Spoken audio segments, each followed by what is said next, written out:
Hey guys, this is Madhvi from TaroticallySpeaking.com, and this is a you can say like a follow-up video that I'm going to make.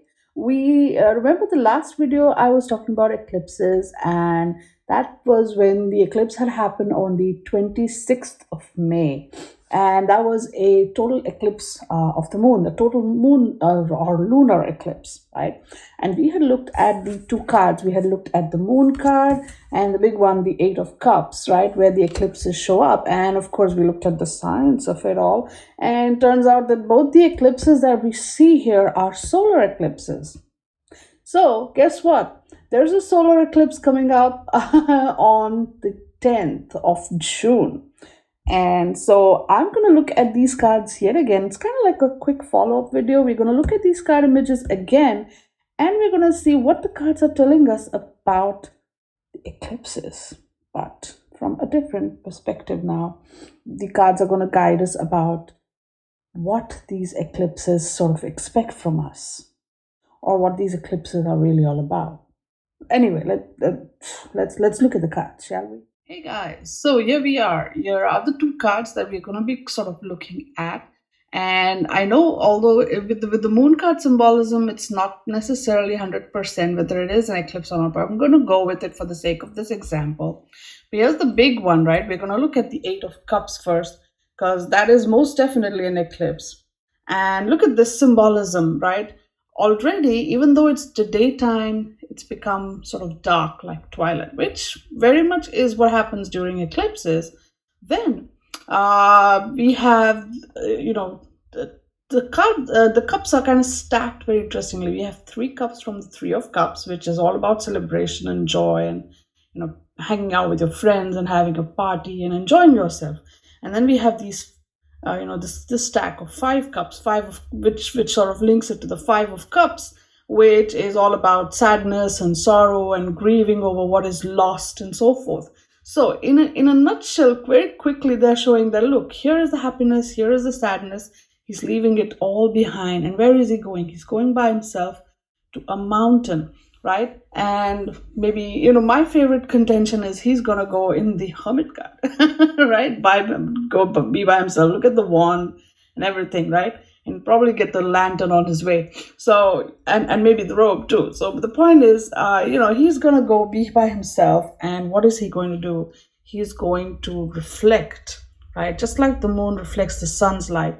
And right now, this moon is obscuring the sun's light, right? So detaching from happiness and sadness, this guy is going to go be by himself, reflect, look within, step away, detach, right? This is the core meaning of the Eight of Cups as well. And this is perhaps also what, is sort of good idea to do during an eclipse, is to withdraw from the world, as it were. Be by yourself, spend some time detached from all of these feelings, both happy and sad, and sort of consider your life, as it were, and sort of think about, and reflect about the different aspects of your life in, hermit card, solitude, as it were. And sort of that is the wisdom that is coming from within. And you are, this is perhaps the time that even nature says, hang in there, hang on, go back to a place where you are by yourself, and so that you can find out, you can listen to your inner wisdom. And that brings me to the moon card, right? Because in the moon card, you see these two creatures, the wolf and the dog, right? These are, you can say, the wild and tame versions of our ego, perhaps. These are wild and tame versions of our primal energies, perhaps. And these are here guarding the path that goes through this card, right? And what is supposed to go through this bottom dweller, right? This is supposed to be a crayfish that lives at the bottom of that water body. And this is actually very symbolically the deeper, darker, the darkest perhaps parts of your subconscious that are rising to the surface. And they're going to deal with the primal instincts, the primal aspects of your ego and yourself. But still, you have to go through this through these two towers, perhaps the structures that are sort of boundarying or stand at the boundary of conscious and subconscious life, or mind, self, whatever. And you have to go through this. This is how you will face your shadow. This is how you will understand and free your shadow. You can't keep creating more and more and just keep suppressing more and more all the darker shadow elements. You have to bring them into light, and you have to do that gently. You have to do that in the moon's light, right? And so perhaps in the time of eclipse, when sun and moon are sort of reflecting off of each other and are reflecting energy off of each other, is a very good time to do this kind of work and bring this out, deal with it, and let it cross over into light, right? Perhaps this is a good time. So maybe when you are reflecting, when you're by yourself, detached from this, with that approach, you can listen and you can understand and deal with this shadow element, perhaps in your solitude during the time of this eclipse. So these are just my very interesting thoughts, guidance coming from the tarot cards. What is an eclipse all about? What is it for?